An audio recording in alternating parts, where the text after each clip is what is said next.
to get started with this green chili mac and cheese, I am going to make a cheese sauce. So here I have a pan preheating, and to that I will be adding 2 tablespoons of butter. And while this butter is melting down, I want to go over the other ingredients.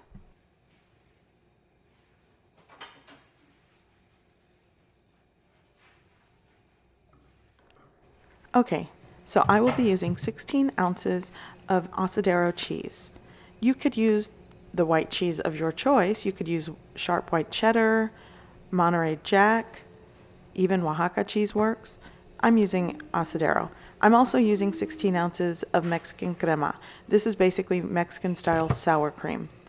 I'll also be using 12 ounces of evaporated milk. You could also substitute this with some half and half. Here I have a 1/4 teaspoon of onion powder. Here I have 1 2-ounce can of green chilies that I have drained. Actually, you could double that. I just only used 1 can today. I'm also going to be using some ground nutmeg, maybe 1/8 of a teaspoon. So I'm going to start by adding the dry ingredients into the pan just to wake them up. Here I've added the onion powder. I'm also going to be adding several scrapes of my whole nutmeg and salt and pepper to taste. I'd like to mention that you can check the description below this video for all the ingredients and measurements used in this recipe. I'll also add other helpful tips and links to other recipes that you just might like.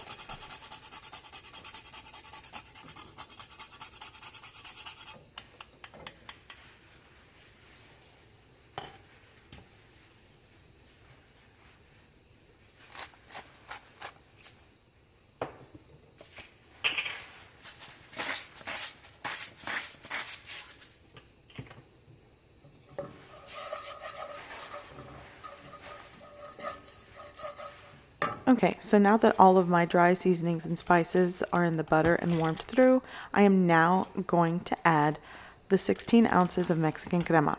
And I do want to say this, if you cannot find Mexican crema, sour cream works just fine.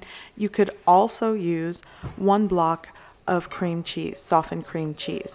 But today I really like the flavor of Mexican crema in this white creamy macaroni sauce. And actually, I call it a macaroni sauce. It's just a cheese sauce. You could actually make this sauce, this green chili sauce, maybe add some chorizo. You could add just any kind of ground meat that you like, and it's basically a nacho dip. So it's a 2-for-1. I'm probably going to title this a queso blanco and the green chili mac and cheese. So either way, it's a good recipe. So here I've added the full container of the Mexican crema, and I'm just going to work that into the butter until it is smooth and creamy.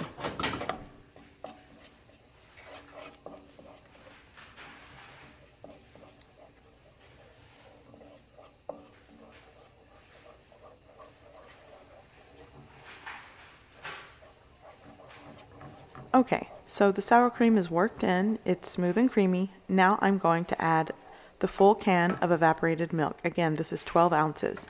And you could also substitute this evaporated milk with half and half. And for those of you that don't know what half and half is basically half whole milk, half heavy cream. So that is something else that you could use in place of the evaporated milk. Okay, so I went ahead and traded my wooden spoon for a whisk just to help everything get combined better. And I also want to mention that I am not working with a high heat. You do not want to work with a high heat when making a cheese sauce because things will get scorched and burned before they even combine. So I am working with a low to maybe medium-low heat.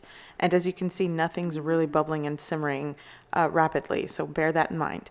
Now I am going to add almost all of my cheese. I am going to reserve maybe a cup to a cup and a half of this cheese to put on the top because I will be baking this.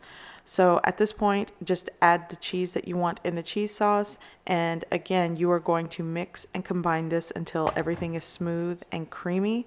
And you want to work with a low heat.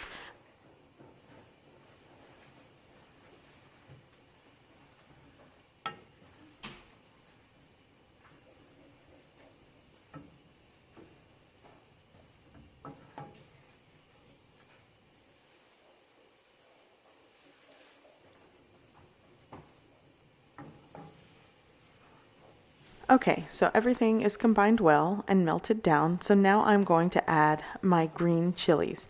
And I'm only using a 2-ounce can, but I think doubling this would actually add more of that pop of flavor that you're looking for green chili mac and cheese. But I just opted to go with 1 can today because my kid requested it. He does like it, but I think when it's overwhelmingly green chilies everywhere, he kind of gets turned off on it. So I don't mind, but I will put in the description below that 4 ounces of green chili probably works better for this recipe. Okay, so this sauce is done, and again, you could actually use this as a nacho cheese sauce. It's fantastic.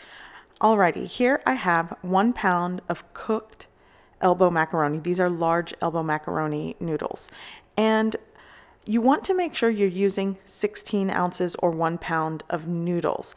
You know, most macaroni comes in a 12-ounce bag or a 12-ounce box. So if you are only using 1 bag or 1 box, this might seem like creamy overload because the ratio of noodles to the cheese sauce is off. So bear that in mind. If you are buying a bag of macaroni, check the weight or the ounces on the bag. It's more than likely going to be 12 ounces and not 16 ounces.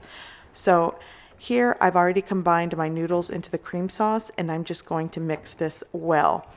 And I will say this, I'm not really eating macaroni and cheese these days, but if I were, I probably would just mix it with the cheese sauce and have the creamiest, cheesiest macaroni and cheese ever. I do not like to bake my macaroni and cheese. I feel that it dries it out and it makes it clump together. It's less creamy that way. But I know you guys want to see it baked and you like to see that color on top, so I'll meet you halfway. I'm going to put this in a buttered 9x13 dish. I'm just going to spread everything out evenly, and that reserved cheese, I'm going to put it right on top and pop this into the broiler for around 5 minutes until I get some color on top.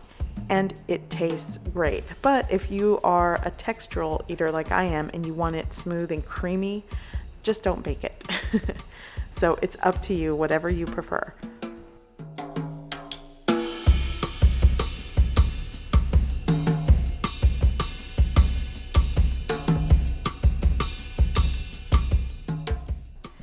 Okay, my mac and cheese is done, and I want to show you how creamy and delicious it is.